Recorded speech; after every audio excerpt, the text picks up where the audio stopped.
Bismillahirrahmanirrahim. Welcome to the next lecture of Programming Fundamental. In this lecture, we discuss about the C++ instruction or simple instruction. C++ instruction and the type. Then we discuss about the type of different instruction. First of all, we discuss about the type declaration instruction. Every statement which direct to perform any task to the computer is known as instruction or statement. Any statement or any instruction, any command which direct to perform any task to a compiler, to the computer, is known as instruction. Type declaration instruction, to declare the type of the variable used in a C++ program. जब भी हम कोई C++ programme बना रहे होंगे, उसके अंदर जब भी वेरिएबल को डिक्लेयर करने के लिए जो हम इंस्ट्रक्शन लिख रहे होंगे वो हमारी क्या कहलाएंगी? टाइप डिक्लेरेशन इंस्ट्रक्शन, कि जिसके अंदर हम किसी वेरिएबल की डाटा टाइप बता रहे होंगे, किसी डाटा टाइप का हम वेरिएबल बना रहे होंगे. इसी तरह हमारे पास arithmetic instruction, to perform the arithmetic operation between constant and variables. Constant और वेरिएबल्स के दरमियान जो हमारे पास क्या होंगे, कोई इंस्ट्रक्शन परफॉर्म करने के लिए, अरिथमेटिक ऑपरेशन परफॉर्म करने के लिए जो इंस्ट्रक्शन होंगी वो हमारी अरिथमेटिक इंस्ट्रक्शन कहलाएंगी. Then control instruction, to control the sequence of execution of the variable statement in a C++ program, C और C++ प्रोग्राम, कि हमारी कंट्रोल इंस्ट्रक्शन होगी. इसी तरह हमारे पास इनपुट इंस्ट्रक्शन होती हैं. इंस्ट्रक्शन और statement which is use to get the input from the user is known as input instruction. Then output instruction, instruction और statement which display the output on the screen, जो हमारे screen के ऊपर कोई output display करने के लिए या प्रिंटर्स को आउटपुट सेंड करने के लिए जो इंस्ट्रक्शन हमारी क्या होंगी, यूज़ होंगी, वो हमारी क्या कहलाएंगी? Input and output instruction. Type declaration instruction, this instruction is used to declare the type of the variable being used in the program. एक प्रोग्राम के अंदर हम जितने वेरिएबल्स यूज़ कर रहे होंगे, जो भी वेरिएबल्स बना रहे होंगे, वेरिएबल्स हमने लास्ट लेक्चर के अंदर पढ़े थे, why we declare the variable, कि हमने कोई वैल्यू स्टोर करनी है मेमोरी के अंदर, तो मेमोरी के अंदर हमें जगह बनानी पड़ती है. तो जगह कैसे बनेगी? कंपाइलर को जब हम वेरिएबल डिक्लेयर करेंगे तो उसी नाम के, जिस नाम से हम वेरिएबल डिक्लेयर करेंगे, मेमोरी के अंदर क्या होगी? स्पेस एलोकेट होगी. कितनी स्पेस एलोकेट करे होगी? It's depend on the data type. ये डाटा टाइप के ऊपर डिपेंड करता है. जिस टाइप का वेरिएबल होगा उसके मुताबिक उसको जितनी रिक्वायर्ड स्पेस होगी एलोकेट हो जाएगी. तो हमारे पास the type declaration statement is written at the beginning of the main function. आमतौर पर हम मेन फंक्शन के शुरू में उसको लिखते हैं. इट्स नॉट कंपल्सरी, ये ज़रूरी नहीं है, ठीक है, हमारे पास कि हम टाइप डिक्लेरेशन इंस्ट्रक्शन हम शुरू में लिखें. ठीक है, we can write the type declaration instruction before their use, यानी जब भी एक वेरिएबल बनाना है, उसको इस्तेमाल करना है, उसके इस्तेमाल से पहले आप लोगों ने लाजमी तौर पर क्या करना है? उसको डिक्लेयर करना है. जैसे कि यहाँ पे देखें कि इंट, ये हमने क्या किए हैं? वेरिएबल डिक्लेयर किए हैं. ये हमारे पास क्या है? इंटीजर. लास्ट लेक्चर के अंदर मैंने प्रैक्टिकली करके भी दिखाया था, आज के अंदर भी हम आज इस लेक्चर के अंदर भी करके देखेंगे. ये इंट मेरे पास क्या है मेरे बच्चे? ये एक वेरिएबल है, डाटा टाइप है, सॉरी, ठीक है, ये हम डाटा टाइप है, ये उसका क्या है? नाम है. ये हम क्या रख रहे हैं? उसका नाम रख रहे हैं वेरिएबल्स का, इंट हॉवर्स. ठीक है, जैसे हमारे पास हॉवर्स, कि ये एक वेरिएबल्स है हॉवर्स के नाम का. ठीक है, इसी तरह मैं दूसरा भी इंटीजर टाइप का ही बना रहा हूँ तो उसके दरमियान में कोमा लगा दिया. ठीक है, पे रेट, इसी तरह ग्रॉस पे, ये मेरे पास क्या है? वेरिएबल्स हैं मेरे बच्चे. तो हमने इंटीजर टाइप के क्या बना दिए? ये 3 वेरिएबल डिक्लेयर कर दिए हैं. ये फ्लोट टाइप का एक वेरिएबल बनाया, फ्लोट, ये उसकी डाटा टाइप है. ठीक है, ये उसके हमारे पास क्या है? नेम है, वेरिएबल का नाम रख रहे हैं. बाद में जब हम यूज़ करेंगे तो उनके नाम यूज़ करेंगे, ये उनकी डाटा टाइप यूज़ नहीं करेंगे. तो ये हमारे पास क्या है? हमने क्या लिखा? उसका नेम फ्लोट, सैलरी, क्योंकि सैलरी हमने कहा इशारिया में हो सकती है किसी की सैलरी, तो हमने इसलिए फ्लोट टाइप का डिक्लेयर कर दिया. जिस टाइप की हमें कोई वैल्यू हो सकती है स्टोर करनी है, उसी टाइप का वेरिएबल क्या करना पड़ेगा? डिक्लेयर करना पड़ेगा. जैसे यहाँ पे हमारे पास करैक्टर है, करेक्टर टाइप का हमने क्या कर दिया, नेम एक वेरिएबल डिक्लेयर कर दिया। तो ये these are the type declaration instruction. ये मेरी इंस्ट्रक्शन है जो एक वेरिएबल की डाटा टाइप क्या कर रही हैं, डिक्लेयर कर रही हैं, तो इसे हम क्या कहेंगे, टाइप डिक्लेरेशन इंस्ट्रक्शन। तो यहाँ पे आप देखें variations of the type declaration instruction, initializing at the declare time, we can initialize a variable. Initialization mean के जब हम एक वेरिएबल को शुरू में उसको कोई वैल्यू असाइन कर रहे होते हैं, it's called initialization. We can initialize a variable at the time of declaration. जब हम डिक्लेयर कर रहे होंगे तो उसके साथ अगर कोई वैल्यू, जैसे यहाँ पे मैं क्या कर रहा हूँ, वेरिएबल डिक्लेयर भी कर रहा हूँ इंट इंटीजर टाइप का, और उसका नाम क्या रख रहा हूँ, एक्स, तो उसको साथ में कोई वैल्यू भी दे रहा हूँ कि मैंने कहा एक्स के नाम की जो जगह बनाई है, एक वेरिएबल बनाया, उसमें क्या स्टोर कर दो, 10 स्टोर कर दो। तो ये उसको इनिशियलाइज भी कर दिया, यानी एक और वेरिएबल बनाया मैंने y इज इक्वल टू 20, ये भी इंटीजर टाइप का एक वेरिएबल है, तो उसको साथ इनिशियलाइज भी कर दिया। तो डिक्लेरेशन टाइम के ऊपर जब हम एक वैल्यू भी क्या कर रहे होंगे, असाइन कर सकते हैं। इसी तरह फ्लोट यहाँ पे a इज इक्वल टू 1.25, तो मैं इसको डिक्लेयर भी कर रहा हूँ, साथ वैल्यू इनिशियलाइज भी कर रहा हूँ। यहाँ पे हमारे इसी तरह मैंने वेरिएबल डिक्लेयर किया फ्लोट टाइप का b, और उसको भी इनिशियलाइज कर रहा हूँ कि मैं 1.99 मल्टीप्लाई बाई 2.4 प्लस 1.5, इसको मल्टीप्लाई करके शुरू में वैल्यू कहाँ असाइन कर दो, कहाँ स्टोर कर दो, b में, जो एक b वेरिएबल क्या कर रहा हूँ, डिक्लेयर कर रहा हूँ। तो ऑर्डर ऑफ वेरिएबल डिक्लेरेशन कि हमारे पास हम वेरिएबल जो डिक्लेयर कर रहे हैं, ठीक है, उसका ऑर्डर मैटर नहीं करता। जैसे यहाँ पे देखें int i is equal to 10, मैंने i को पहले डिक्लेयर किया, j इज इक्वल 25, j को बाद में डिक्लेयर किया। Same as int j is equal 25, i is equal to 10, कोई फ़र्क नहीं पड़ता।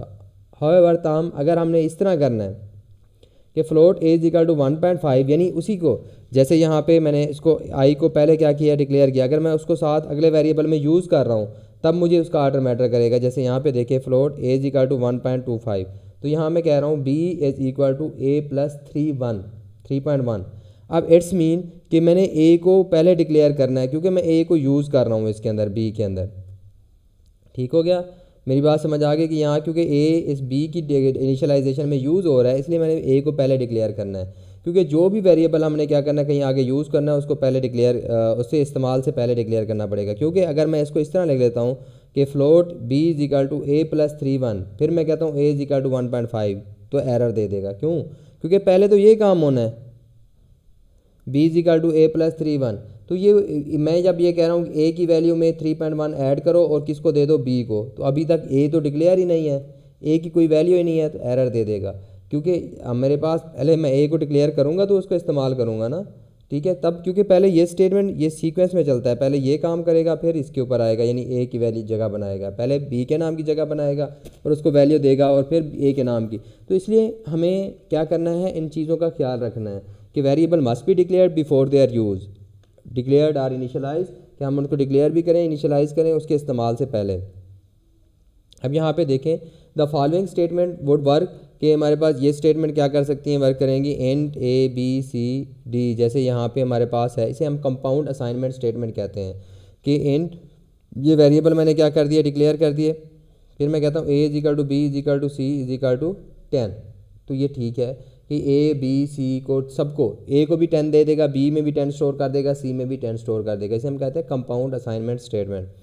तो however the following statement would not work, ये स्टेटमेंट वर्क नहीं करेगी कि int a is equal to b, क्योंकि हम कह रहे हैं a को b की वैल्यू असाइन करो, c इज इक्वल, क्योंकि ये हमारे पास क्या है, सीक्वेंस के साथ मेरे बच्चे चलता है, ठीक है। यहाँ पे पहले वो a को b वाली वैल्यू असाइन करने की कोशिश करेगा, ठीक है, और फिर c वाली, फिर d को, इस तरह हमारे पास क्या है, क्योंकि हमने पहले ये जब डिक्लेयर कर दिए तब हम उसको क्या कर सकते हैं, इस तरह कंपाउंड असाइनमेंट के लिए ज़रूरी है कि पहले उसको डिक्लेयर करो बाद में इनिशियलाइज़ करो। कि हम कंपाउंड असाइनमेंट स्टेटमेंट के साथ हमने ये नहीं कर सकते कि डिक्लेयर भी करें साथ इनिशियलाइज़ भी कर दें, ऐसा मुमकिन नहीं है। दो अलग-अलग स्टेटमेंट के अंदर लिखना पड़ेगा, इंस्ट्रक्शन के अंदर लिखना पड़ेगा। मेरे बच्चे ये हम पढ़ क्या रहे हैं, कौन सी स्टेटमेंट पढ़े, टाइप डिक्लेरेशन इंस्ट्रक्शन, ठीक हो गया। इसी तरह हमारे पास arithmetic instruction, C++ arithmetic instruction consist of variable name, कि जब हम क्या कर रहे हैं अरिथमेटिक इंस्ट्रक्शन है कि तो variable name on the left hand side of the assignment operator, जैसे ये असाइनमेंट ऑपरेटर है, and the variable name and constant on the right hand side of the assignment operator. इसका क्या मतलब है मेरे बच्चे, ये C++ का एक सेंटेक्स है, लिखने का तरीका है कि जिसको आप वैल्यू असाइन कर रहे हो तो वो आप लोगों ने असाइनमेंट ऑपरेटर के लेफ्ट साइड पे लिखना है, और जो वैल्यू असाइन कर रहे हो वो हमारी राइट साइड पे लिखी जाएगी। फॉर एग्जांपल मैं कहता हूँ a इज़ इक्वल टू 10। तो इसका मतलब है मैं ये कह रहा हूँ कि ए को कौन सी वैल्यू दे दो, 10। ठीक हो गया। तो ये हमारे पास ऐसा क्या होगा, मैं इसको इस तरह नहीं लिख सकता कि 10 इज़ इक्वल टू ए, ये रॉन्ग हो जाएगा, गलत हो जाएगा। क्यों? क्योंकि जिसको हमने वैल्यू देनी है, वैल्यू किसको असाइन कर रहे हैं, ए को, तो वो हमारे असाइनमेंट ऑपरेटर के लेफ्ट साइड पे आएगा, और जो हम वैल्यू असाइन कर रहे हैं वो हमारे पास किस पे आएगा, राइट साइड पे आएगा। The variable and constant appearing on the right hand side of the assignment are connected by arithmetic operators like, कि हम अगर हमारे पास इस तरह हम कह रहे हैं कि suppose a is equal to, ठीक है, जैसे आगे हमारे पास, तो उनको हम किसके कौन से ऑपरेटर्स के ज़रिए कनेक्ट करते हैं, अरिथमेटिक ऑपरेटर के ज़रिए। मीन कि अगर ए को मैं ए इज इक्वल टू कह रहा हूँ बी एंड सी, तो इसका मतलब है बी को और सी को कोई ना कोई काम तो करेगा, या तो ऐड करके जमा करके असाइन करेगा, या मल्टीप्लाई करके, या डिवाइड करके। तो हम दरमियान में कोई ना कोई अरिथमेटिक ऑपरेटर लगाएंगे, जैसे ए प्लस बी एंड सी। जैसे यहाँ पे अब आप लोगों को समझ आ जाएगी कि ये हमारे पास क्या है, इंटीजर टाइप का एक वेरिएबल डिक्लेयर कर रहा हूँ, ए डी के, उसका नाम रख दिया। फ्लोट टाइप के मैं वेरिएबल डिक्लेयर कर रहा हूँ, कितने हमारे पास 5 वेरिएबल के, float, code, data, alpha, beta, gamma, ये मेरे पास क्या हैं, सारे वेरिएबल्स हैं जो कि फ्लोट टाइप के मैंने 5 डिक्लेयर कर दिए। अगर एक ही स्टेटमेंट में मैंने एक से ज़्यादा वेरिएबल डिक्लेयर करने हैं तो उनको किसके ज़रिए सेपरेट करेंगे, कोमा के ज़रिए। हम अब कह रहे हैं कि a d is equal to, ठीक है, 3200। इसी तरह कोड हमारे पास क्या आ गया, 0.0056, और डाटा हमारे पास is equal to alpha multiply by beta divided by gamma plus 3.2 multiply by, ये हमारी क्या है, अरिथमेटिक इंस्ट्रक्शन है, ठीक है, जिसके अंदर हमारे पास क्या है, एडिशन, मल्टीप्लिकेशन एंड डिवीजन, कुछ न कुछ ऑपरेशन परफॉर्म हुए जा रहे हैं, ये हमारे ऑपरेटर यूज़ हो रहे हैं। तो इनको हमारे पास सबको, ये अरिथमेटिक ऑपरेटर, इसको हम क्या कहते हैं कि ये जो हमारे पास है, ठीक है, एक्सप्रेशन है पूरा, इसको हम एक्सप्रेशन भी कहते हैं, जिसके अंदर हमारे पास अरिथमेटिक ऑपरेशन परफॉर्म किए जा रहे हैं। तो ये पहले परफॉर्म करेगा और फिर इस जो भी रिजल्ट आएगा वो किसको असाइन कर देगा, डेटा को, ठीक है। तो ये हमारे पास क्या है, ये हमारे पास क्या होगा, एक अरिथमेटिक इंस्ट्रक्शन होगी। The variable and constant together are called operands. ये हमारे पास, ये देखें, इसके अंदर मैं वेरिएबल भी यूज़ कर रहा हूँ, ये अल्फ़ा वेरिएबल है, बीटा वेरिएबल है, गैमा वेरिएबल है। ये 3.2 ये कांस्टेंट वैल्यू है, मल्टीप्लाई बाई 2 ये कांस्टेंट वैल्यू है, डिवाइड बाई 5। तो हमारे पास इन दोनों को एक साथ हम परफॉर्म कर रहे हैं, वेरिएबल भी यूज़ कर रहा हूँ, साथ कांस्टेंट भी यूज़ कर रहा हूँ एक एक्सप्रेशन के अंदर। The variable and constant together are called operands. इनको हम क्या कहते हैं, ऑपरेंड्स, यानी जिसके ऊपर ऑपरेशन परफॉर्म किया जा रहा है वो हमारे ऑपरेंड्स हैं। जैसे ये अल्फ़ा और बीटा को मल्टीप्लाई किया जा रहा है, इसका मतलब है ये दो ऑपरेंड हैं, ये दरमियान में ऑपरेटर है। Operator perform the operation on the operand, तो हमारा जो ऑपरेटर होगा वो ऑपरेंड्स के ऊपर कोई ना कोई ऑपरेशन परफॉर्म करेगा, ठीक है। तो इसी तरह that are operated upon by the arithmetic operators, यानी ऑपरेटर अरिथमेटिक ऑपरेटर जो हम यूज़ करेंगे उसी के मुताबिक उनके ऊपर कोई ना कोई ऑपरेशन परफॉर्म होगा। Types of arithmetic statements, integer mode arithmetic statement, यानी जिसके अंदर सिर्फ इंटीजर हमारे पास होंगे। This is an arithmetic statement in which all operands are either integer variables or integer constant, ठीक है। तो जिसके अंदर ऐसी स्टेटमेंट, ऐसी इंस्ट्रक्शन, ठीक है, जिसके अंदर सिर्फ क्या होंगे, अरिथमेटिक परफॉर्म हो रहा है, सिर्फ इंटीजर मोड है, यानी सिर्फ इंटीजर वैल्यूज़ हैं।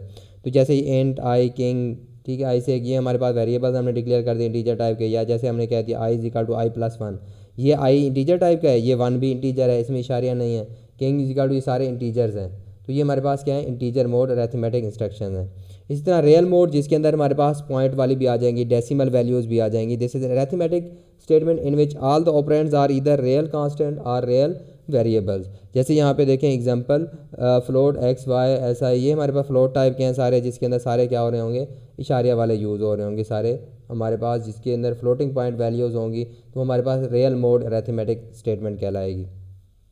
मिक्स मोड के अंदर मेरे बच्चे क्या आएंगे कि हम ऐसी अरिथमेटिक इंस्ट्रक्शन, ऐसी स्टेटमेंट जिसके अंदर हमारे पास इंटीजर भी यूज़ कर रहे होंगे, और इसके बाद रियल मोड वाली भी हम क्या कर रहे होंगे, यूज़ कर रहे होंगे, यानी इंटीजर भी होंगे, फ्लोट भी होंगे, यानी डेसिमल वैल्यूज़ भी होंगी और इंटीजर वैल्यूज़ भी होंगी। जैसे यहाँ पे हमारे पास फ्लोट एस आई, ये हमने फ्लोट टाइप के वेरिएबल डिक्लेयर कर दिए, ये इंटीजर टाइप के वेरिएबल डिक्लेयर कर दिया। अब हम कह रहे हैं s i is equal to, देखें इसके अंदर ये मेरे पास फ्लोट टाइप का है, ये भी हमारे पास क्या है, फ्लोट टाइप का, ये फ्लोट टाइप का, और ये हमारे पास क्या है, फ्लोट टाइप का, ठीक है। इसके अंदर हमारे पास क्या कर रहे हैं, हम ये वैल्यूज़ क्या कर रहे हैं, स्टोर कर रहे हैं। जैसे ये मेरी इंटीजर वैल्यूज़ है 100, ठीक है, लेकिन उसको मैंने जब इसमें मिक्स मोड में लिखना है तो उसको भी मुझे 100.0 लिखना पड़ा है। इसी तरह average a v g is equal to a plus b. अब ये देखें, ये ए वी जी किस टाइप का है, ये फ्लोट टाइप का है, ठीक है। इसके अंदर फ्लोट टाइप की वैल्यू स्टोर होगी। अब a plus b plus c plus num यानी इन सब इंटीजर को जमा करे 4 पे डिवाइड कर दे, तो जो रिजल्ट आएगा हो सकता है मेरे इशारिया में है, तो मैं उसे कह रहा हूँ किस में स्टोर करे, AVG के अंदर, एवरेज वाले वेरिएबल्स के अंदर।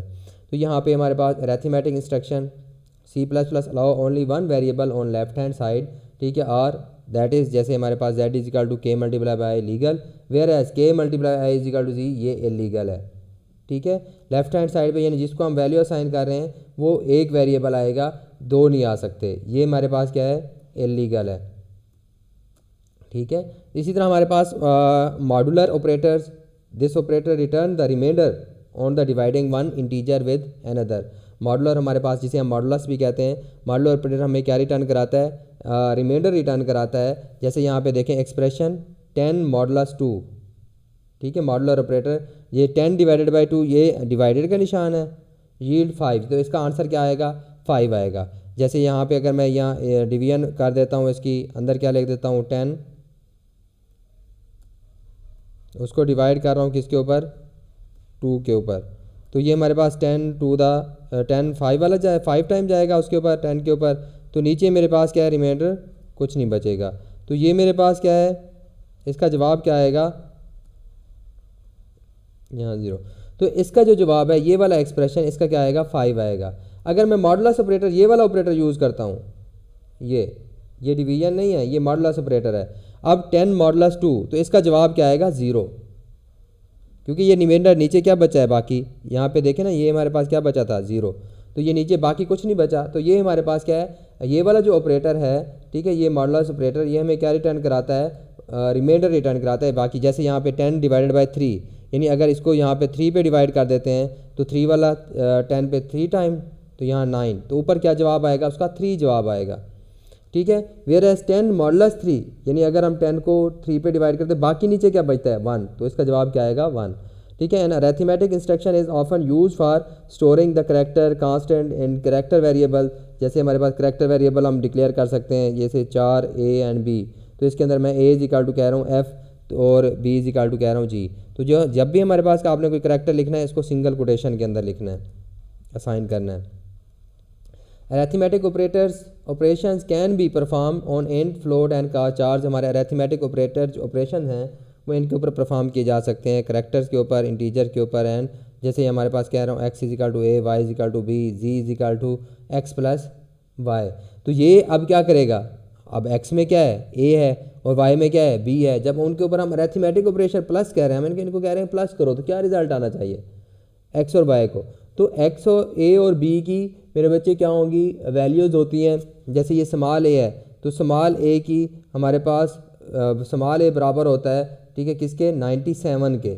इसकी जो आज की वैल्यू है वो कौन सी है, 97, ठीक है, और b की क्या है, 98। तो इनको 97 प्लस 98 इनको क्या करेगा, ऐड कर देगा, उनकी आज की वैल्यूज़ को ऐड कर देगा अगर हम मैथमेटिक उसके ऊपर परफॉर्म करेंगे तो।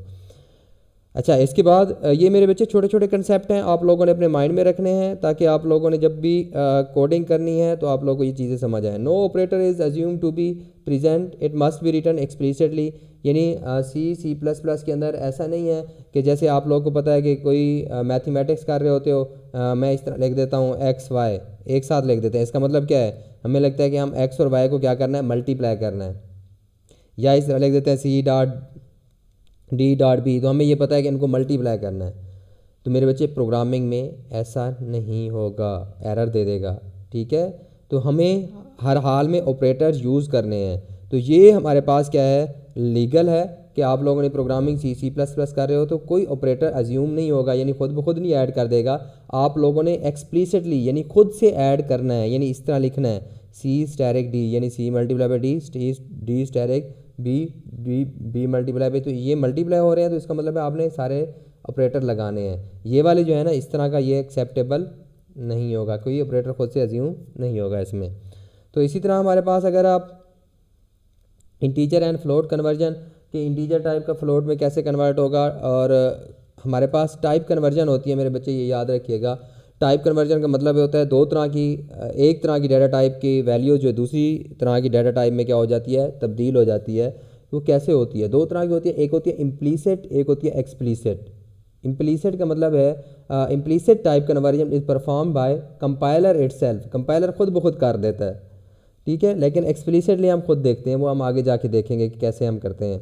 N arithmetic operation between an integer and integer always yield as an integer, यानी अगर आप कर रहे हो कि ए भी इंटीजर टाइप का वेरिएबल है और बी भी इंटीजर टाइप का वेरिएबल है और कर रहे हो कि ए प्लस बी, तो उसका रिजल्ट हमेशा इंटीजर ही आएगा। इसी तरह an operation between real and real always yield a real result, कि यानी अगर एक रियल टाइप का वेरिएबल है दूसरा भी रियल टाइप का वेरिएबल है तो उसका रिजल्ट हमेशा क्या आएगा, रियल ही आएगा। An operation between an integer and real always yield a real, तो बड़े वाला बड़ी, क्योंकि रियल वैल्यू बड़ी होती है ना इशारिया वाली, और मेमोरी में भी जगह भी ज़्यादा लेती है। तो जब आप एक ऑपरेशन परफॉर्म कर रहे हो, ठीक है, कि जैसे हमारे पास दो, एक मेरी वैल्यू है रियल टाइप की यानी इशारिया वाली डेसिमल पॉइंट फ्लोट टाइप की है, दूसरी इंटीजर टाइप की है, तो रिजल्ट क्या आएगा, हमेशा फ्लोट टाइप का आएगा। जैसे यहाँ पे 5 डिवाइडेड बाई 2, तो रिजल्ट क्या आया 2। 5.0 डिवाइडेड बाई 2 तो 2.5, तो रिजल्ट क्या आना है, रियल आएगा। इसी तरह 5 डिवाइडेड बाई 2.0 तो तब भी 2.5, 5.0 डिवाइडेड बाई 2.0 तब भी हमारे पास रिजल्ट क्या आएगा 2.5। तो ये आप लोगों ने याद रखना है इसी के मुताबिक, ताकि छोटी छोटी मिस्टेक्स होती हैं। जैसे यहाँ पे देखें 2 डिवाइडेड बाई 5 तो रिजल्ट क्या आया 0, क्योंकि हमारे पास 5 अगर अगर लिखें तो ऑटोमेटिकली क्या होगा, क्योंकि 2 वाला बड़ा है, ठीक है। अगर मैं 2 डिवाइडेड बाई 5 2.0 डिवाइडेड बाई 5 करता हूँ तो 0.4। तो आप लोगों ने इस तरह की आपको ज़रूरत होगी, मैं ये बार बार बताने का मकसद ये है कि इस तरह की आप लोग जब कोडिंग करोगे तो आप लोगों को इस तरह की ज़रूरत होगी। लेकिन जब आप देखोगे अगर सिर्फ 2 डिवाइडेड बाई 5 लिख देते हो तो उसका रिजल्ट जो है ना ज़ीरो नहीं आ, ज़ीरो आ रहा है, क्यों भाई। तो आप लोग इस तरह लिखो कि अगर आप लोग चाहते हो कि जो रिज़ल्ट मैंने डिवीजन करनी है जी, कि इशारिया वाली रिज़ल्ट भी इशारिया में आना चाहिए, तो आप लोगों ने क्या करना है, यहाँ पे 2.0 उसी हिसाब से लिखना पड़ेगा। तो ये हमारे पास क्या होंगे, ये रिजल्ट होंगे, ठीक है। इस तरह टाइप कन्वर्जन इज असाइनमेंट, जैसे यहाँ पे देखें कि अरिथमेटिक इंस्ट्रक्शन, जैसे हमारे पास ये है के इज इक्वल टू, के को हमने वैल्यू असाइन करनी है 2 डिवाइडेड बाई 9 तो क्या आ जाएगा 0, ठीक है। के इज इक्वल 2.0 तो ये हमारे पास 2.0 डिवाइडेड बाई 9 तो हमारे पास क्या आ रहा है 0, ठीक है। तो ये हमारे पास अब ये 0 क्या है, अगर मेरा के कौन सा है, ये जो इस साइड पे जो वैल्यू है के वेरिएबल मेरा इंटीजर टाइप का है, अगर ये मेरे पास क्या है इंट, मैंने वेरिएबल डिक्लेयर किया हुआ है इंटीजर टाइप का इंट के, ठीक है। तो तब मेरे पास क्या आएगा, ये रिजल्ट होंगे। अगर हमारे पास क्या है के इंटीजर टाइप का है तो रिजल्ट मेरे पास इस तरह के आएंगे। क्यों क्यों रिजल्ट इस तरह के आएंगे, देखें अभी तो हम यहाँ पे देख चुके हैं कि पिछली स्लाइड के ऊपर अभी हमने देखा कि 2.0 डिवाइडेड बाई 5 तो 0.4 रिजल्ट आ रहा है मेरे बच्चे, 0.4 आ रहा है। बट जब हमने उसे कहा है कि जो वैल्यू स्टोर करनी है वो इंटीजर टाइप के वेरिएबल में स्टोर करनी है, तो वो उसको पहले दोबारा इंटीजर में कन्वर्ट करेगा, तो 0.4 को जब दोबारा इंटीजर में कन्वर्ट करेगा तो वो 0 हो जाएगा, क्योंकि ये अगर 0.5 से बड़ी वैल्यू होती तब शायद उसको 1 कर देता, लेकिन अगर उससे कम वैल्यू होगी तो हमारे पास क्या कर देगा, जैसे ये 9 डिवाइडेड बाई 2, ठीक है। अगर मेरे पास ये 2.0 डिवाइडेड बाई 9, ठीक है, तो 0 आ रहा है। इसी तरह 9 डिवाइडेड बाई 2 तो क्या आना चाहिए, इसका रिजल्ट अगर हम मैथमेटिक्स में कैलकुलेट करें तो क्या आता है, ठीक है। हमारे पास ये 9 डिवाइडेड बाई 2 4 आ गया, 9.0 डिवाइडेड बाई 2 कर रहे हैं तो इसका आना क्या चाहिए था 2.5 आना चाहिए था, ये 4.5 आना चाहिए था, तो 4.5। लेकिन के क्योंकि मेरा इंटीजर टाइप का है तो जो रिजल्ट मेरा आ रहा है 4.5 वो उसको कन्वर्ट करेगा दोबारा किस में तब्दील कर देगा, इंटीजर में, और मेमोरी में क्या स्टोर करेगा, इंटीजर वैल्यू। तो इंटीजर वैल्यू मेरी कौन सी है इसके अंदर 4, तो वो ऑटोमेटिकली सिर्फ 4 स्टोर होगा के अंदर, अगर के मेरा क्या है इंटीजर टाइप का वेरिएबल है तो, ठीक है। अगर मेरे पास यहाँ पे देखें जैसे ये दूसरा वेरिएबल सपोज ए जो है मेरा फ्लोट टाइप का है, ठीक है। अब मेरे पास क्या है, ये 2 डिवाइडेड बाई 9 का रिजल्ट क्या आ रहा है, 2 डिवाइडेड बाई 9 का तो हमारे पास क्या आना है 0 आना है ना, क्योंकि 2 9 पे डिवाइड नहीं हो सकता, तो ऑटोमेटिकली इसको क्या कर देगा कि, और मैं इस तरह भी नहीं लिख रहा 2.0, तो इसका रिजल्ट क्या आएगा 0, लेकिन वो मेमोरी में ए में स्टोर क्या करेगा 0.0, क्योंकि ए मेरा किस टाइप का है अब फ्लोट टाइप का है। तो जो हमारे पास टाइप के मुताबिक क्या होती हैं वैल्यू स्टोर होती हैं, कि देखें अब यहाँ पे है क्या, के इज इंट, क्योंकि के मेरा इंटीजर टाइप का है, एंड ए इज फ्लोट। तो ए के अंदर मेरे पास क्योंकि जिस टाइप का मेरे बच्चे वेरिएबल होगा उसके अंदर उसी टाइप की वैल्यू क्या हो सकती है, स्टोर हो सकती है, ठीक है। If the variable is of type integer then integer value can be store that in this variable, ठीक है, जैसे हमारे पास यहाँ पे नजर आ रहा है k मेरे पास क्या है, एक इंटीजर है। If the variable is of float type then value must be float is stored in the float type variable. तो यहाँ पे हमारे पास इन चीज़ों को आप लोगों ने मेरे माइंड में रखना है। तो ये हमारे पास जैसे ये ए फ्लोट टाइप का था, हालांकि रिजल्ट क्या आ रहे हैं अभी हम पीछे भी देख चुके हैं कि जब हम 2 को 9 पे इस तरह लिखेंगे 2 डिवाइडेड बाई 9 तो 0 आएगा, लेकिन मेमोरी में क्या स्टोर हो रहा है 0.0। अगर हमने यहाँ पे देखा 9 को डिवाइड करें 2 पे तो रिजल्ट क्या आ रहा है 9 डिवाइडेड बाई 2, तो मेरे पास 4.0 आ रहा है। ठीक है, 4 आ रहा है, सिर्फ 4 आएगा। 9 को जब 2 पे डिवाइड करेंगे क्या आएगा 4, तो मेमोरी में क्या स्टोर होगा 4.0। जब हम 9.0 डिवाइडेड बाई 2 करेंगे तो क्या आ रहा है 4.5, तो लेकिन मेमोरी में स्टोर क्या होगा 4.5। क्यों? क्योंकि ये मेरे पास फ्लोट टाइप का है, वो किस टाइप का था, इंटीजर टाइप का वेरिएबल था। तो फ्लोट टाइप के वेरिएबल में फ्लोट वैल्यू स्टोर होती है और इंटीजर टाइप के वेरिएबल में इंटीजर वैल्यू स्टोर होती हैं। अब hierarchy of operator hierarchy of operator mean operator precedence.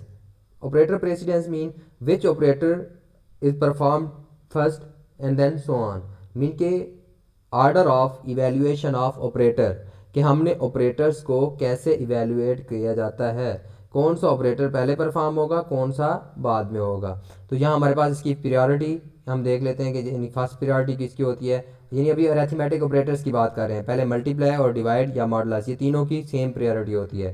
यानी तीनों एक साथ आ जाएं तो जो पहले मर्जी परफॉर्म कर दें कोई फ़र्क नहीं पड़ेगा, multiplication division and modular operator. फिर प्लस और माइनस की क्या होती है, बाद में होती है। एडिशन और सब्ट्रैक्शन की सेम होती है। ठीक है, इसके बाद हमारे पास क्या आ जाता है, थर्ड जो हमारा ऑपरेटर होता है असाइनमेंट ऑपरेटर, यानी आखिर में सबसे कम किसकी है, असाइनमेंट ऑपरेटर की। जैसे एग्जांपल देखेंगे, अब मेरे बच्चे यहाँ पे देखें आई इज इक्वल टू, हम कह रहे हैं 2 multiply by 3 divided by 4 plus 4 divided by 4 8 minus 2, ठीक है, प्लस 5 डिवाइडेड बाई 8। अब हमें पता है कि डिवीजन की यहाँ ये डिवीजन हो रही है और मल्टीप्लाई की सेम है, तो मैं पहले मल्टीप्लाई कर दूँ, 2 मल्टीप्लाई बाई 3 क्या आ गया 6 डिवाइडेड बाई 4। ठीक है, तो कोई मसला नहीं है, सेम है। इसी तरह इसमें भी अब आप लोग देखें इन दोनों में से जब इनका जो रिजल्ट आएगा तो पहले हमारे पास क्या करेगा 4 डिवाइडेड बाई 4, फिर इसके साथ ऐड होगा, ये रहती जो ऑपरेटर क्या होगा परफॉर्म होगा। ठीक है, अगर हम इनमें देखते हैं तो ये हमारे पास पहले क्या होगा डिवीजन होगी, फिर उसके साथ क्या होगी एडिशन होगी। तो ये हमारे पास जो ऑपरेटर्स की प्रेसिड, अब यहाँ पे देखें कि ऑपरेशन हमारे पास कैसे कैसे परफॉर्म हो रहे हैं। पहले हमने क्या किया, ये मल्टीप्लिकेशन 2 डिवाइडेड बाई 3 6 आ गया। फिर अगली दफ़ा हमारे पास क्या है, ये 6 ऑपरेशन हमने किसके साथ परफॉर्म कर दिया, डिवीजन ऑपरेटर परफॉर्म कर दिया। फिर हमारे पास क्या है, ऑपरेशन डिवीजन हो रहा है। तो ये हमारे पास क्या है, यानी अब आप इसके अंदर देख सकते हो कैसे कैसे ऑपरेशन परफॉर्म हो रहे हैं। ठीक है, कि हमने पहले क्या किया, ये इसको मल्टीप्लाई कर दिया, इसका 6 जवाब आ गया। ठीक है, अब अगली बार हम क्या कर रहे हैं, अगला ऑपरेटर कौन सा परफॉर्म कर रहे हैं, यानी डिवाइड कर रहे हैं। अब 6 डिवाइडेड बाई 4 करेंगे तो क्या जवाब आएगा, 1 जवाब आएगा। ठीक हो गया, कि सॉरी इसका ऑपरेटर हम परफॉर्म कर रहे हैं, अभी हम प्लस तो नहीं कर रहे ना, तो ये वाला ऑपरेटर परफॉर्म होगा डिवीजन वाला। 4 डिवाइडेड बाई 4, इसका जवाब क्या आ गया 1 आ गया। तो ये हमारे पास इसी तरह 6 डिवाइडेड बाई 4 का भी मेरे पास क्या जवाब आएगा 1 आएगा। 6 को 4 पे डिवाइड करें 1 आ गया। फिर ये वाला ऑपरेटर दोबारा परफॉर्म होगा तो इसका भी क्या आ जाएगा 1 आ जाएगा। ठीक है, अब हमारे पास कौन सा ऑपरेशन परफॉर्म होना चाहिए, यहाँ से देखें। इसके बाद यहाँ पे अब हमारे पास ये जो बचे हुए हैं 8 माइनस 2 प्लस 5, तो ये वाला होना चाहिए ना 5 डिवाइड बाई 8, तो इसका जवाब 0 आएगा। ठीक है, अब ये 0 हमारे पास आ गया। अब हमारे पास ये बचे हुए हैं, ये प्लस, ये भी प्लस है, ये माइनस है। अब इनकी सबकी सेम है, जो मर्ज़ी पहले कर दूँ। ठीक है, इनमें हमारे पास कोई वो नहीं है कि जो मर्ज़ी पहले हमने क्या ये 1 + 1 2 कर दिया हमने, फिर 8 माइनस 2 या प्लस 0 कर दूँ, 8 माइनस 2 क्या आ जाएगा 4, 2 + 4 हमारे पास क्या आ जाएगा। ठीक है, इसी तरह ये 8 माइनस 2 क्या आ जाएगा 6, 6 प्लस ये हमारे पास क्या है, देखो अब इन दोनों को पहले क्या कर दिया ऐड कर दिया, 8 + 10 आ गया 10 माइनस 2। तो ये ऑपरेटर की प्रेसिडेंस के मुताबिक हमारे पास ये 8 जवाब आ गया। Association of the operators when an expression contain 2 operators of the equal priority, यानी अगर जैसे हमारे पास इसके अंदर अभी आए हुए थे 2 ऑपरेटर क्या हैं इक्वल प्रायोरिटी के हैं, they tie between them is settled using, यानी अब उनमें से कौन सा पहले परफॉर्म होगा, यानी दोनों का रिजल्ट क्या हो गया टाई हो गया, कौन जीतेगा, कौन सा पहले परफॉर्म हो गया। तो हमने क्या करना है using the associativity of operator. तो ऑपरेटर की एसोसिएटिविटी क्या होती है, it can be of 2 type. Association जो है ना 2 तरह की होती है, एक होती है लेफ्ट टू राइट, यानी हमारे पास लेफ्ट से किसकी तरफ जाना है, हमने राइट की तरफ। और दूसरा हमारे पास क्या होता है, राइट टू लेफ्ट। जैसे आप ये कह रहे हैं ए प्लस बी, तो हमेशा हमने किसको जाना है, ए के अंदर ऐड करना है किसको, बी को। तो इसका मतलब है लेफ्ट टू राइट जा रहे हैं। तो हमारे पास इसी तरह राइट टू लेफ्ट क्या होता है, जैसे असाइनमेंट ऑपरेटर है, मैं कहता हूँ ए इज इक्वल टू 10, ठीक है। तो अब इसके अंदर क्या हो रहा है कि हम ए को असाइन कर रहे हैं किसको, 10 असाइन कर रहे हैं ए को, यानी इसके किसकी तरफ जा रहे हैं, हमारे पास लेफ्ट से राइट की तरफ जा रहे हैं। जैसे यहाँ पे आप एग्जांपल देखें, कंसीडर द एग्जांपल, ठीक है। यहाँ पे हमारे पास क्या है, 3 डिवाइडेड बाई 2 मल्टीप्लाई बाई 5। अब मल्टीप्लाई और डिवीजन की क्या है, सेम है। तो हम पहले डिवीजन करें या मल्टीप्लाई करें, तो अब हमने क्या देखना है, इसकी एसोसिएटिविटी लेफ्ट टू राइट हमारे पास होता है, क्योंकि ये ऑपरेटर किसकी तरफ से जाते हैं, हमारे पास लेफ्ट से राइट की तरफ। तो पहले हम इसको डिवाइड करेंगे, 3 डिवाइडेड बाई 2, इसका रिजल्ट क्या आ जाएगा, 1, ठीक है। और फिर हमने इसको मल्टीप्लाई कर देना है किसके साथ, 5 के साथ, तो 5 हमारे पास जवाब आ जाएगा। अगर हम इस तरह कर लें कि 2 मल्टीप्लाई बाई 5, 10 पहले कर लें, फिर 3 डिवाइडेड बाई 10, तो मेरे पास क्या जवाब आएगा, 0। तो इसलिए हमने क्या करना है, उसकी एसोसिएटिविटी से देखना है कि अगर सेम प्रायोरिटी वाले आ गए हैं तो फिर क्या होगा। जैसे हमारे पास क्या है, लेफ्ट टू राइट हम देखेंगे इसको, तो ये हमारे पास इसका 5 जवाब आया। अगर मैं इसको क्या करता, राइट टू लेफ्ट करता, तब मेरे पास इसका जवाब क्या आना था, 0। ये गलत है, ठीक है। तो हमारे पास दो तरह की होती है, तो हमने इसकी एसोसिएटिविटी देखनी है कि लेफ्ट से राइट जाना है या राइट से लेफ्ट जाना है। तो control instruction in C plus plus enable us to specify the order in which the various instruction is a program. ये बताने का मतलब क्या है मेरे बच्चे, करने इस कंपाइलर ने, या आप लोगों को बताने का मतलब ये है कि अगर आप लोगों ने गलत लिख दिया तो रिजल्ट भी गलत होंगे, ठीक है। Enable us to specify the order in which the various instruction in is a program are to be executed. तो हमारे पास सीक्वेंस कंट्रोल इंस्ट्रक्शन होती हैं, सिलेक्शन आर डिसीजन, ठीक है। हमारे पास सीक्वेंस के अंदर statements are executed as they are written, जैसे वो लिखी होंगी तो हमारे वैसे एज इट इज़ क्या हो जाएंगी। सिलेक्शन डिसीजन के अंदर हमारे पास कोई ना कोई हम इफ एल्स कंडीशन लगा रहे होते हैं, रेपिटेशन यानी लूप्स होंगी हमारे पास, केस कंट्रोल इंस्ट्रक्शन होती हैं, ये इनको हमने आगे डिटेल के अंदर भी पढ़ना है। Sequence instruction, the sequential control instruction ensure that the instruction are executed in the same order in which they are appear in the program, जैसे वो लिखी हुई हैं। इसी तरह selection decision instruction allow the computer to take a decision as to which instruction is to be executed, कि कौन सी instruction execute होगी, ये डिसीजन के ऊपर डिपेंड करेगा, बेस्ड कंडीशन पे ये डिपेंड करेगा। रेपिटेशन आर लूप, ये मैं आप लोगों को आगे करके भी दिखाऊंगा तो आप लोगों को क्लियर हो जाएगा। Repetition or loop control instruction, the loop control instruction help the computer to execute a group of statement repeatedly, यानी बार बार क्या होंगे, एग्जीक्यूट होंगी। Case control instruction same as decision control instruction, यानी इसके अंदर भी डिसीजन के ऊपर डिपेंड करता है।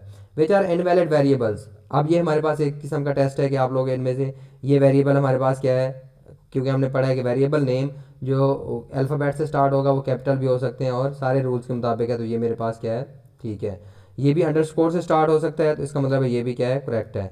तो ये हमारे पास ये भी क्या है, करेक्ट है, क्योंकि दरमियान ये उसे अल्फ़ाबेट से स्टार्ट हो रहा है, दरमियान में कोई भी हमारे पास करेक्टर आ सकता है। ये हमारे पास क्या है, गलत है, क्योंकि हमारे पास वेरिएबल जो है हमेशा या तो अंडरस्कोर से स्टार्ट होगा या अल्फ़ाबेट से स्टार्ट होगा, ये स्पेशल करेक्टर वेरिएबल नेम के अंदर नहीं आ सकते, तो ये गलत हो गया। ये भी ये करेक्ट है, ठीक है। ये हमारे पास स्पेशल करेक्टर आया हुआ है, लेकिन फिर भी ये एक्सेप्ट, ये गलत है कि ये हमारे पास, क्योंकि वेरिएबल का नेम हमेशा क्या होगा, अल्फ़ाबेट से स्टार्ट होगा, नंबर से स्टार्ट नहीं होगा, ठीक है। यहाँ इसके वेरिएबल के अंदर स्पेस आ रही है, ये स्पेस नहीं आ सकती वेरिएबल्स के नेम में, तो ये क्या है हमारे पास, ये भी गलत है, ठीक है। इसके अंदर भी हमारे पास नीचे वेरिएबल के नेम के अंदर क्या हो रही है, स्पेस आ रही है, तो ये स्पेस नहीं आ सकती, तो ये वेरिएबल गलत है।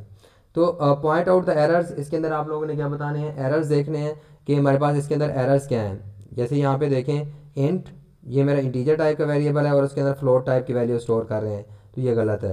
क्यों, क्योंकि हमने कहा है कि जब हमारे पास कोई भी ऑपरेशन परफॉर्म करेंगे, अगर उसमें कोई एक भी वैल्यू फ्लोट टाइप की आ गई तो रिजल्ट क्या आएगा, फ्लोट आएगा, तो इशारिया में आएगा। तो यहाँ पे भी वेरिएबल भी क्या होना चाहिए, मेरा फ्लोट टाइप का होना चाहिए। और ये इंट क्या है, इसके साथ हमने वेरिएबल का नाम भी नहीं दिया, सॉरी, जो सबसे बड़ी मेजर मिस्टेक है, हमने कोई वेरिएबल का नाम भी नहीं दिया, वेरिएबल का नाम होना चाहिए।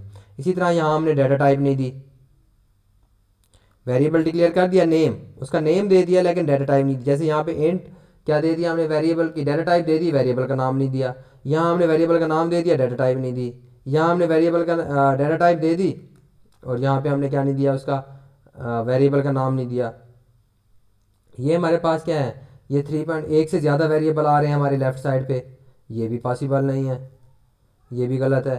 ठीक है, इसी तरह के हमारे पास क्या है, बहुत सारी मिस्टेक्स, ये कि हमने डिक्लेयर नहीं किया, तो ये हमारे पास क्या है, मिस्टेक्स मौजूद हैं।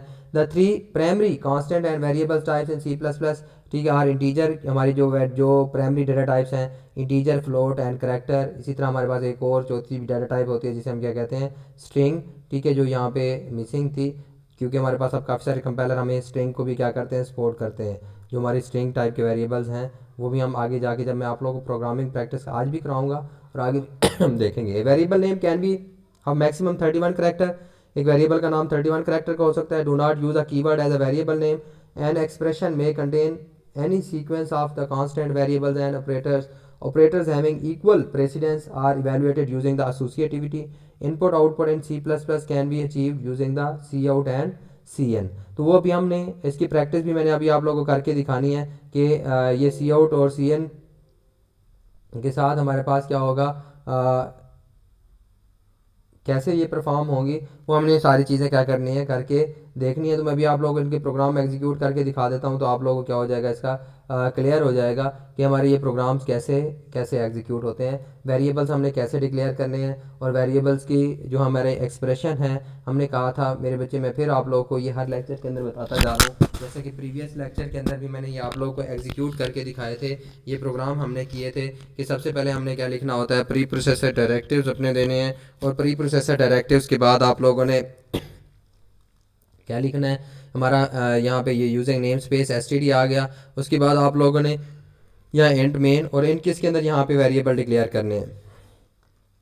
अब जो चीज़ें मैं आप लोग को करने वाली करके दिखा, ये मेरा इंटीजर टाइप का वेरिएबल है एक्स आउट, ये मैं previous lecture C out X की वैल्यू मैं यहाँ पे डिक्लेयर कर रहा हूँ कि C out the value of x is equal to, यहाँ मैं कहता हूँ एक्स की वैल्यू आनी चाहिए, तो यहाँ पे मैं इसको डबल कोटेशन के बाहर लिखाऊंगा। ये मैं पहले एग्जीक्यूट करके दिखाता हूँ आप लोगों को। तो ये मेरे पास क्या होगा, रिजल्ट आएगा, ठीक है, एक्स इज इक्वल टू 20, और नीचे जैसे मैंने लिखा हुआ है C out welcome to the programming, तो वो एज इट इज़ हमारे पास क्या आ जाएगा, एग्जीक्यूट हो जाए, रिजल्ट आ जाएगा। ठीक है, तो आप लोगों ने यहाँ पे इसके रिजल्ट देखते जाना है, तो आप लोगों को क्या हो जाएगा, ये सारी चीज़ें क्लियर हो जाएंगी। जैसे यहाँ पे देखें, the value of x is equal to 20, welcome to the PGU। ठीक है, ये dot dot dot sub campus, ये मैंने आप लोगों को बताया था, we are studying programming fundamental. तो ये मेरे बच्चे अभी यहाँ पे देखें, मैं इसको दोबारा एग्जीक्यूट करते, जैसे एज इट इज़, जैसे जैसे हम डबल कोटेशन में जो कुछ लिखेंगे वो वैसे का वैसे आ जाएगा। यहाँ मैंने डॉट डॉट डॉट डॉट लगा दिए थे, तो ये एज इट डॉट डॉट के बाद ये रिजल्ट आ रहा था। फिर मैंने लगा दिया बैक स्लैश एन, यानी 4 लाइनें, मैंने कहा था 4 लाइनें छोड़ दो, एक बैक स्लैश एन से अगली लाइन पे चला गया, फिर बैक स्लैश से उससे अगली लाइन पे चला गया, बैक स्लैश एन से उससे अगली लाइन पे चला गया, बैक स्लैश एन से उससे अगली लाइन पे चला गया, जो आप लोगों के दरमियान में 4 लाइनों का फ़र्क नज़र आ रहा था। तो यहाँ पे मैंने कहा था वी आर स्टडिंग, तो मैंने यहाँ पे एक back slash T tab use किया था, तो दरमियान में उसने 5 स्पेसेस छोड़ दी, फिर उसके बाद प्रिंट किया प्रोग्रामिंग फंडामेंटल। तो ये चीज़ें आप लोग पहले भी कर चुके हुए हो। आज इस लेक्चर के अंदर बताने वाली जो बात है आप लोगों को, कि सपोज मैंने ये इंटीजर टाइप का एक वेरिएबल डिक्लेयर किया, दूसरा भी इंटीजर टाइप का वेरिएबल डिक्लेयर किया, ठीक है, मैं उसको क्या देता हूँ y, और x को मैंने वैल्यू असाइन कर दी, और यहाँ पे मैं वैल्यू y को वैल्यू भी असाइन कर देता हूँ 30।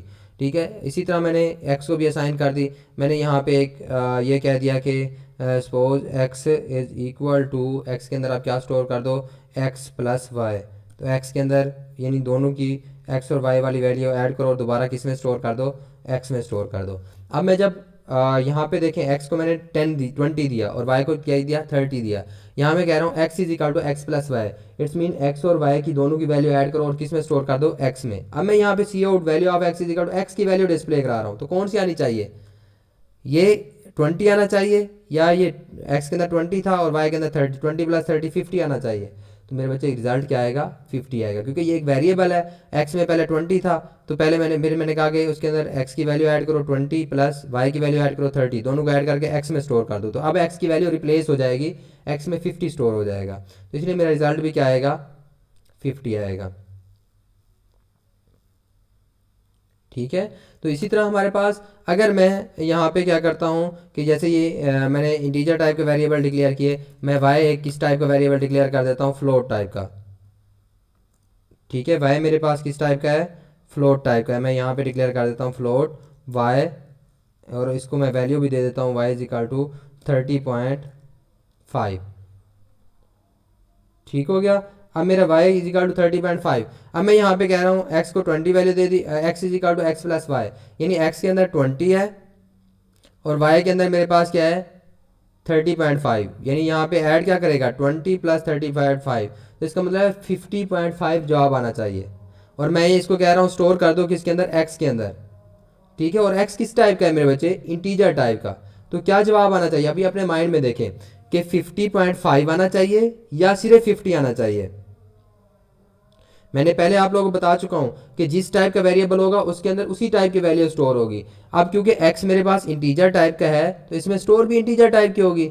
50.5 स्टोर नहीं होगा, वो पहले 50.5 को तब्दील करेगा इंटीजर में, फिर उसको x के अंदर वैल्यू स्टोर करेगा। मैं भी आप लोगों को रिजल्ट दिखा देता हूँ, आप लोगों को क्लियर हो जाएगा। देखिए मेरे पास x की जो वैल्यू आई है वो क्या आया है, 50 ही आया है, 50.5 नहीं आया। अगर मैं कुछ नहीं करता, इसी x को मैं क्या कर देता हूँ, फ्लोट टाइप का कर देता हूँ, ठीक हो गया। अब आप रिजल्ट देखिएगा, अब यानी काम वही है, नीचे मैंने वही लिखा है, x प्लस वाई ही है, मैंने कोई तब्दील नहीं किया। x को मैंने 20 दिया और y को क्या दिया है 30.5 ही दिया है। अब देखते हैं कि हमारे पास x के अंदर क्या रिजल्ट आता है। अब हमें आप लोगों के मेंटली तो आप लोगों को नजर आ रहा है 50.5, तो अब रिजल्ट भी क्या आएगा, क्योंकि मेरा x 5 अब फ्लोट टाइप का है, इसके अंदर अब 50.5 क्या हो सकता है, स्टोर हो सकता है। तो अब मेरा रिजल्ट क्या आएगा, 50.5 आएगा, ठीक है। देखिए मैंने कुछ भी नहीं किया, अब यहाँ मेरे पास रिजल्ट क्या आ रहा है 50.5। इट्स मीन कि जिस टाइप का वेरिएबल होता है उसी के अंदर उसी टाइप की वैल्यू स्टोर हो सकती है, और उसी को क्या करता है उसके मुताबिक क्या कर देता है, वो तब्दील कर देता है, टाइप कन्वर्जन हो जाती है, ठीक है। ये मेरे पास किस टाइप का था, फ्लोट टाइप का वेरिएबल था। अच्छा अभी हमने एक और चीज़ पढ़ी इसके अंदर के, जब हम क्या कर रहे हैं डिवीजन ऑपरेटर कर रहे हैं, ठीक है। सपोज मैं अभी उसी तरह कर देता हूँ, इसको x को कर देता हूँ कि मेरे पास किस टाइप का है, ये इंटीजर टाइप का है, ठीक है। अब यहाँ पे हम इसको कर देते हैं, y को भी मैं इंटीजर टाइप का कर देता हूँ, चले y को फ्लोट टाइप का रहने देता हूँ, ठीक है। एक और भी इंटीजर टाइप का वेरिएबल डिक्लेयर कर देता हूँ, y मेरे पास फ्लोट टाइप का है, और इंटीजर टाइप का एक और वेरिएबल भी डिक्लेयर कर देता हूँ जिसका नाम मैं क्या रख देता हूँ, a रख देता हूँ सपोज, ठीक है। ये मेरे पास दो वेरिएबल हो गए। अब हमने यहाँ पे पढ़ा था, मैंने x को 20 दे दिया और a को मैं दे देता हूँ 5 दे देता हूँ या 4 दे देता हूँ, a is equal to 3, a को क्या दे देते हैं 3, ठीक है। अब मैं यहाँ पे एक एक्सप्रेशन लिखता हूँ,